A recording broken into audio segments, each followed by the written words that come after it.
28-30 लोगों की ज़िंदगी समाप्त कर देना, तो इससे बड़ा सवाल कुछ हो ही नहीं सकता है। जब सब कुछ बिगड़ जाता है उसके बाद जांच की प्रक्रिया होती है। तभी तक प्रबंधक गिरफ्तार नहीं हुआ कि जांच होनी चाहिए। अब प्रबंधक गिरफ्तार क्यों नहीं हुआ?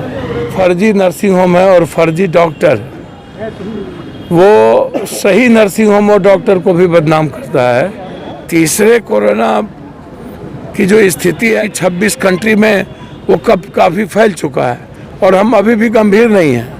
हमने अभी भी उस कंट्री से फ्लाइट को बंद नहीं किया है, हम अभी भी राजनीति कर रहे हैं। इस न्यूज के प्रायोजक हैं अफजल फर्नीचर। बिहार के मुजफ्फरपुर में बीते दिनों आंख का गलत ऑपरेशन से आंख गंवाने वाले मरीजों से एसकेएमसीएच पहुंचकर जन अधिकार पार्टी के सुप्रीमो व पूर्व सांसद पप्पू यादव उनका हाल चाल जाना। इस दौरान उन मरीजों को आर्थिक सहायता भी की गई। आपको बता दें कि शुक्रवार की अहले सुबह पप्पू यादव का काफिला मुजफ्फरपुर के एसकेएमसीएच पहुंचा था, जहां उन्होंने आंख गंवाने वाले मरीजों से मिलकर उनका हालचाल जाना और उनके परिजनों को आर्थिक सहायता भी दी। इस दौरान पप्पू यादव ने स्वास्थ्य विभाग पर कई गंभीर सवाल भी उठाए। उन्होंने कहा कि इतनी बड़ी लापरवाही के बावजूद अब तक प्रबंधन की गिरफ्तारी नहीं होना ही सिस्टम को कटघरे में खड़ा कर रहा है। पप्पू यादव ने इस मामले में जांच में हो रही विलंब को लेकर कहा कि यह मामला संदेह के घेरे में है। उनका कहना था कि जांच में इतना समय लग रहा है जो कि संदेह होने की बात को दर्शा रहा है। उन्होंने सरकार से मांग किया कि जिन लोगों ने अपनी आंख की रोशनी गंवाई है उनको 2 से 4 लाख रुपए तक मुआवजा मिलनी चाहिए। साथ ही उन्होंने कहा कि जो भी फर्जी नर्सिंग होम, फर्जी अस्पताल, फर्जी डिग्री वाले डॉक्टर हैं उन पर जल्द से जल्द लगाम लगना चाहिए, नहीं तो बिहार में ऐसा खेल चलता रहेगा। इस दौरान ओमिक्रॉन के लहर से बचने के लिए बिहार के तैयारियों पर कहा कि जब इंडिया ही इसके लिए तैयार नहीं है तो बिहार कहां से तैयार रहेगा।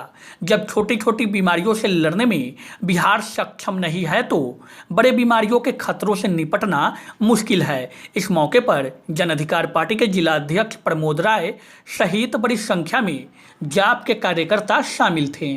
क्या कहेंगे?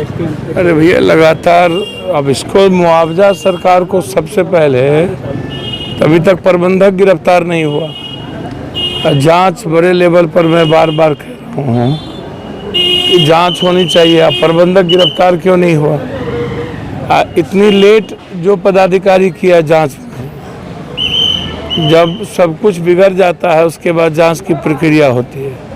और अभी तक जो 2-3 डॉक्टर्स हैं इसमें जो इन्वॉल्व हैं, जो उसको सस्पेंड कर दिया जाना चाहिए। और मैंने उस दिन भी कहा था कि अब इनकी जीविका खत्म हो गई, ये बोझ बन गए समाज पर, नहीं परिवार पर।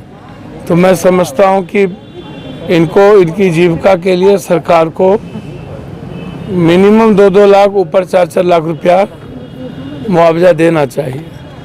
और ये घटना कोई आज नहीं, मैं पहले भी कहा हूँ कि जो फर्जी नर्सिंग होम है और फर्जी डॉक्टर, वो सही नर्सिंग होम और डॉक्टर को भी बदनाम करता है। तो ये जो बिल्कुल माफियाओं के साथ कुछ लोग लगे हुए हैं, लग करके कंप्लीट रूप से समाज को ख़त्म कर रहा है, खोखला बना रहा है।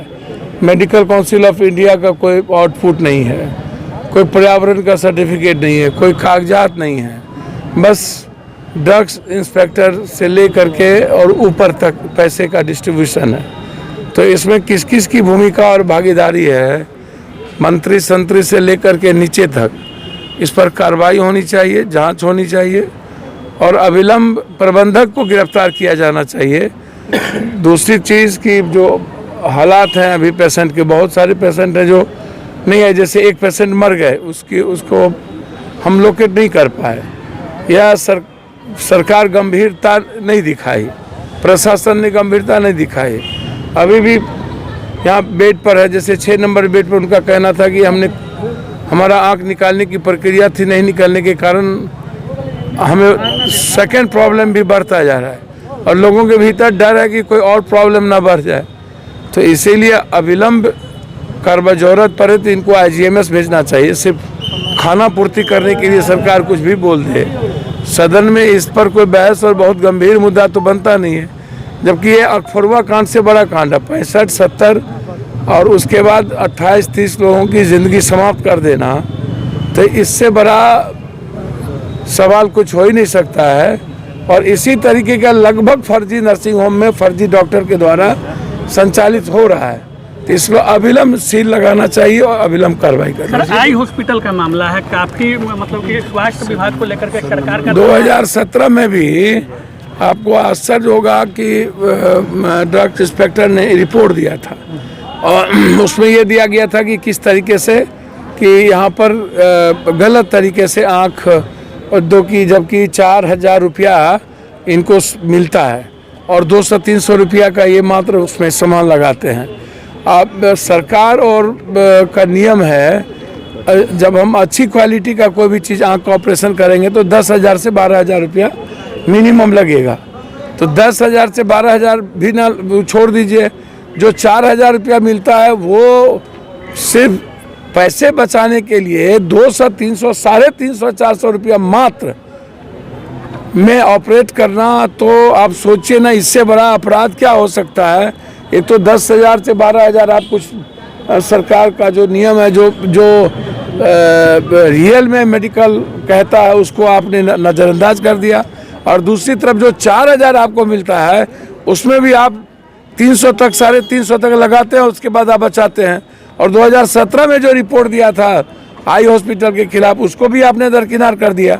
और जबकि इसके कस्टोडियन है कमिश्नर, तो कमिश्नर यदि कस्टोडियन है तो कमिश्नर पर भी पता चलना चाहिए और कार्रवाई होनी चाहिए कि क्या घटना की स्थिति है। सर, जिस तरह से अभी स्वास्थ्य व्यवस्था है, आज अभी भारत में नया कोरोना का वेरिएंट आ रहा है, तो क्या लगता है कि बिहार तैयार है इसके लिए? भैया भारत तैयार नहीं है, अगला 2 में तैयार था क्या? कुछ है? जब डेंगू और चिमकी बुखार के लिए कुछ नहीं है, जब आपके यहाँ छोटी छोटी बीमारियों के लिए कुछ नहीं होता है, जब तीसरे कोरोना की जो स्थिति है, जबकि 26 कंट्री में वो काफ़ी फैल चुका है और हम अभी भी गंभीर नहीं हैं। हमने अभी भी उस कंट्री से फ्लाइट को बंद नहीं किया है, हम अभी भी राजनीति कर रहे हैं। तो जो हाल है सो फिर होगा, जो माफियाओं का राज है। अब फर्नीचर खरीदे मुजफ्फरपुर के अफजल फर्नीचर से। यहाँ मिलेंगे फर्नीचर के विशाल रेंज, वो भी होलसेल प्राइस में और लाइफ टाइम गारंटी के साथ। तो देर मत कीजिए, तुरंत पहुँचिए।